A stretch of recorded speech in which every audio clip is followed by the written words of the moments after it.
ఏం చేస్తామంటే శత్రువును చూడంగానే ఎమ్మటినే మనం ఓడిపోతామని ఎమ్మటినే భావన వచ్చేస్తుంది. ఆ భావనలోనే మనం ఉండిపోతాం.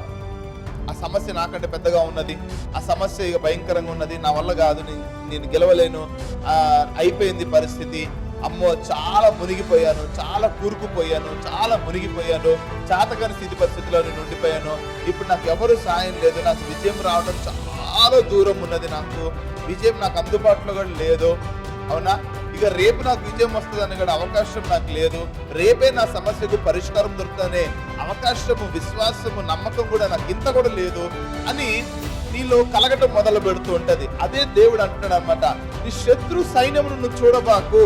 సమస్య ఎంత పెద్దగా ఉన్నా సరే శత్రుని ముందు వచ్చేసాడు, యుద్ధానికి వచ్చేసాడు, ఆయుధాలు తీసుకుని వచ్చేసాడు, పెద్ద పెద్ద ఆయుధాలు తీసుకొచ్చాడు, గుర్రాలను, రథాలను, నీ దగ్గర ఏం లేవు అవన్నీ తెచ్చుకున్నాడు.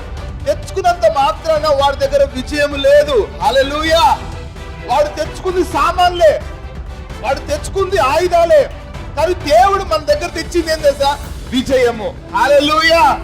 నీ దగ్గర ఆయుధం ఉన్నా లేకపోయినా దేవుడు ఉన్నాడనే విశ్వాసం నీకుంటే విజయము నీ పక్కకు నిలబడింది. ఆమేన్.